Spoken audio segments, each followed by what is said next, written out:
Good evening. I'm Dr. Mark Andrew Holacek, Jefferson scholar, author of 23 books and counting on Thomas Jefferson, and over probably about 165 essays, both formal and informal, on Jefferson. I'm coming to you from my hermitage with my dog on my lap. I had to abort this a couple times because he was trying unsuccessfully to jump on my lap. But let's get on to what I want to talk to you today is, again, this notion that Thomas Jefferson had a relationship with slave Sally Hemings. If you know me by now, if you've listened to some of my videos, I think that's complete bunkum, complete bullshit. But it's a money-making project for the people at Monticello, and it puts them in a good light vis-a-vis race relations. I want to look at Jeff. You really want to get into the camera? What's the matter with you, buddy? Sit down. I want to look at something I call the Consilience Argument. Now, it's funny because in 2018, the good folks, the president, who is no longer president there anymore, at least she's going to be leaving in April, announced that they're going to stop qualifying. They're going to stop qualifying these notions of the relationship. It's a fact, and yet the very strange thing, I find it very funny, if something's a fact, I say it's cloudy outside today in Lynchburg. To verify that fact, it is cloudy, simply look out the window and I see clouds. And I say, yeah, it's the claim it's cloudy in Lynchburg at 6:12 p.m. is true, right? They call that a fact, and yet they put 10 separate independent arguments for this quote unquote fact on their webpage, which of course means they don't consider it to be a fact. You don't argue for facts. I don't need to argue that it's cloudy outside at such and such time, and I just verify it or disconfirm it by the evidence of my senses. So the very fact that they're arguing for it means that they don't consider it a fact, even though they call it a fact. So there's one particular argument I find very distressing. In fact, the good people at the Thomas Jefferson Foundation, formerly the Thomas Jefferson Memorial Foundation, they long ago got rid of the memorial because they really don't give a rat's ass about Thomas Jefferson's reputation. Something called the Consilience Argument, and it gets a lot of mileage. It's used all the time by foundation people, revisionists, and Jefferson, and scholars who write about Thomas Jefferson for whatever, without investigating, So they have, I'll give several instances. Let me read from some of the notes I've combined here. In the 2000, we all know that with the DNA study that was just done prior to the year 2000, 1998, came up with evidence that showed Jefferson could be the father of Eston Hemings, the last. That's all the DNA evidence showed. They had one sample, which is certainly not enough. And if there was any sort of contamination of data, then we need to be chary. And that's one bit of sample was consistent with Jefferson being the father of Eston Hemings. In other words, the descendant, they looked for the male line chromosome and they found a descendant of Eston was carrying the Jefferson Y chromosome, which meant someone in the male Jefferson line was the father of Thomas Jefferson.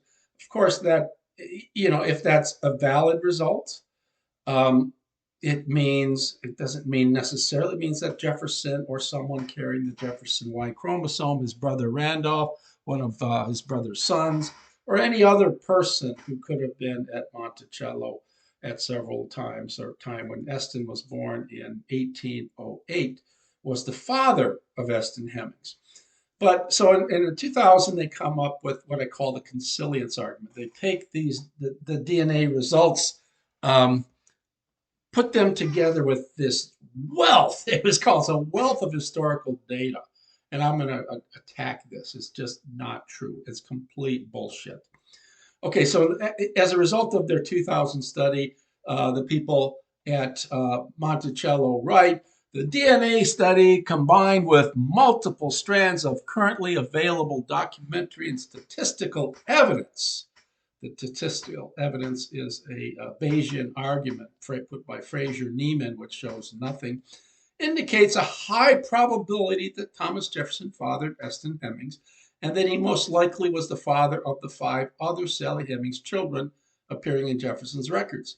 Harriet Beverly, an unnamed daughter who died in infancy, a second Harriet and Madison.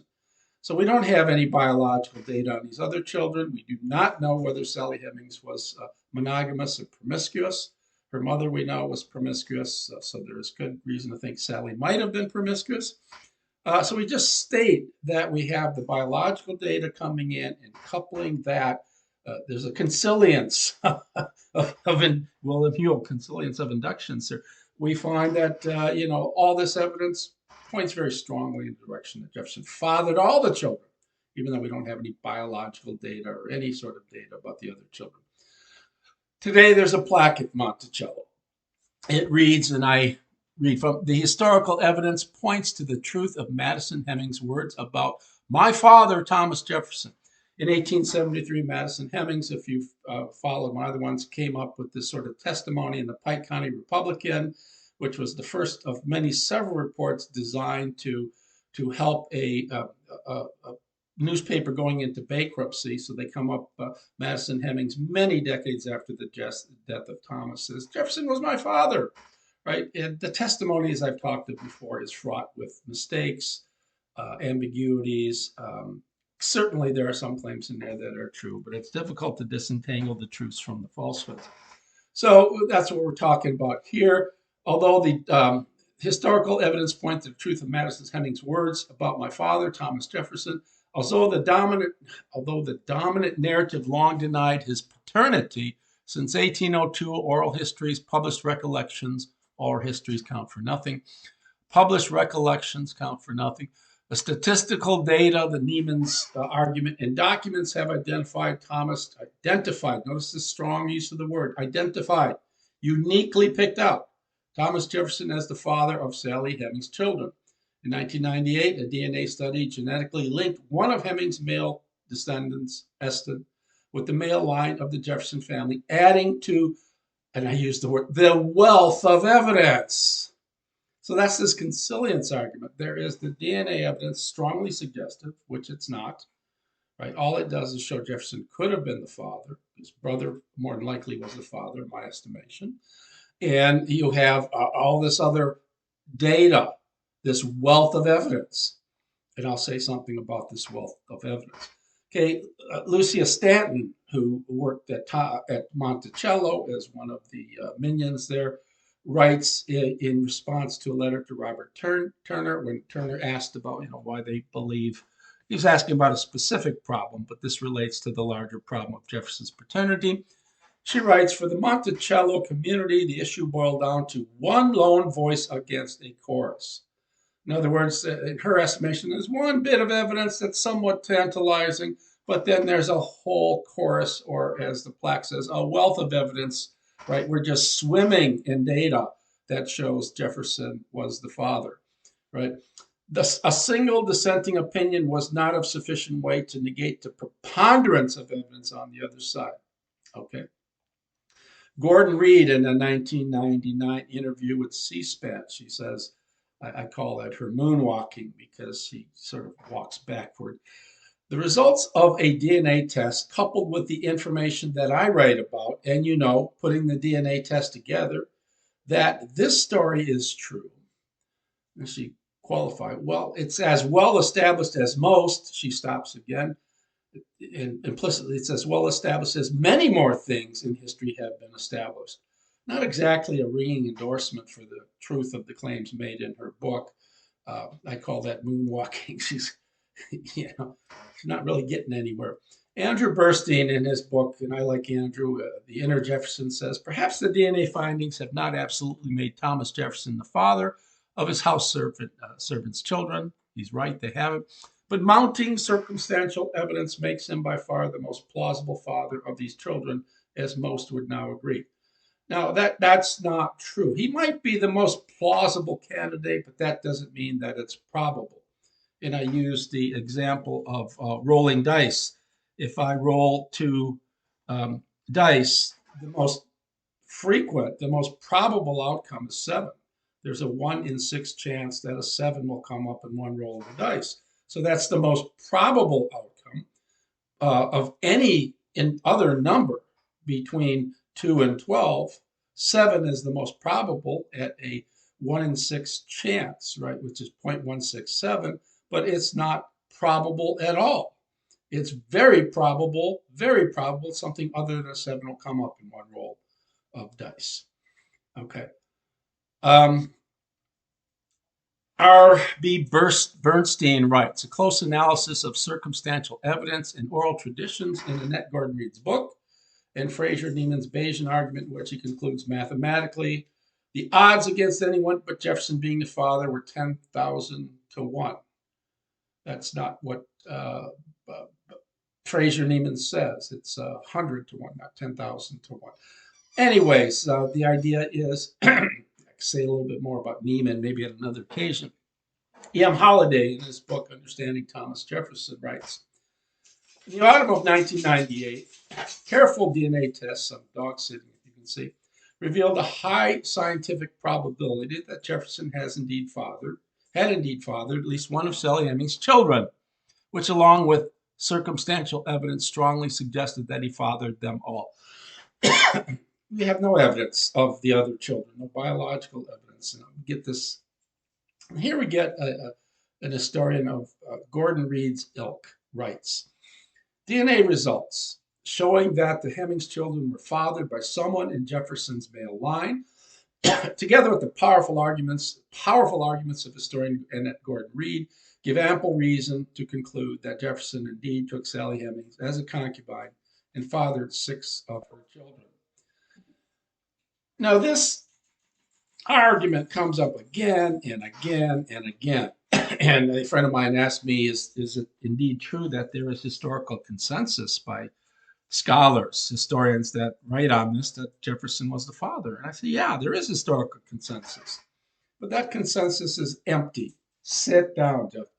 It is empty simply because everybody just refers to Annette Gordon Reed and says her wisdom is infallible, her research is impeccable, and so where we go from there, we just agree with her, just like what Gordon Reed does. Doesn't investigate the issue himself independently, just says, well, we have this DNA evidence that's suggestive, and then we have these powerful arguments. I've read Gordon Reed's work. I see no powerful arguments whatsoever. I see paralogisms. I see really pathetically bad arguments that are not based on, not evidence-based, but based on surmise more than anything. So if we wanted to put all this Consilience argument together, we get something like this argument. Premise 1, the DNA evidence strongly suggests that Thomas Jefferson is the father of all of Sally Hemings' children. Okay. 2, there is a chorus of evidence, to use the words of Lucia Stans. There is a chorus of evidence, pro-paternity, and one lone voice against it. So Thomas Jefferson fathered all of Sally Hemings' children. Now, the first premise, the DNA evidence strongly suggests that Thomas Jefferson is the father of all. That's false. It doesn't strongly suggest anything. It is consistent with DNA, with Jefferson being the father. It's consistent with Jefferson's brother Randolph being the father. And we do know that from one of the testimonies, one of the primary sources is that Jefferson used to hang around the slave quarters till all hours of the night and sing and dance, right? That puts him at the scene of the crime. So, I mean, that's clearly false. The DNA evidence doesn't strongly suggest anything or strongly show, whatever you want to put it. The DNA evidence makes Jefferson a candidate, and we must, if we want to do our history the right way, we must consider him as a potential father, right? Okay, there is a chorus of evidence pro-paternity and one lone voice against it. Now, I've really looked at this issue carefully in my latest book here. One of my latest books, Did Thomas Jefferson Really Father Sally Hemings' Black Children? A Scholarly Analysis of the Historical Genetic Evidence. What I do is, in this book, I look at the arguments pro-paternity using the conclusion that they have at Monticello that Jefferson definitely fathered all of Sally Hemings' children, and look at the anti-paternity, which I claim, which I state not as strongly, but I claim instead of Jefferson didn't father any, I just say the pro-paternity thesis is false. Okay, and I think it's very easy to show that the pro-paternity claim is false. So what is this chorus of evidence, this wealth of evidence? There is no wealth of evidence, as I show in this book. And if anybody's interested in a copy, I still have about 6 copies. And for $30, you can get, including postage, you can get a signed, autographed copy of this. But there is no chorus of evidence. There are 0 cases of primary source material pro-paternity that have a bearing coming from the historical perspective. 0.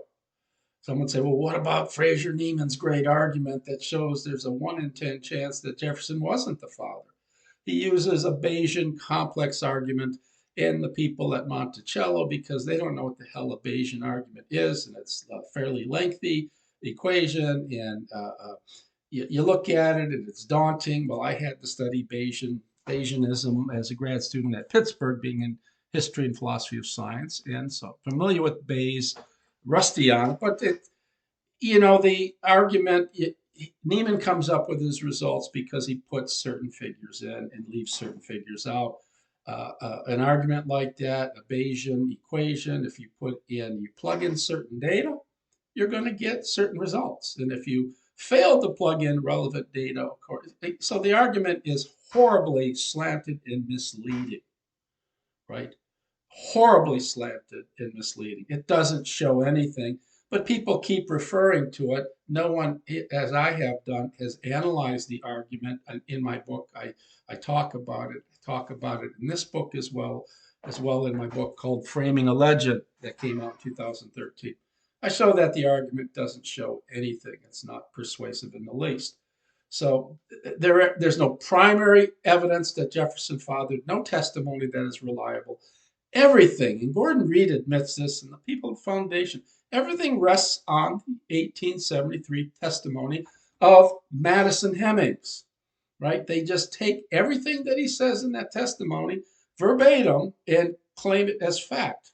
Why should we take secondary source material and treat it as factual? In fact, that's just not how you do historical research.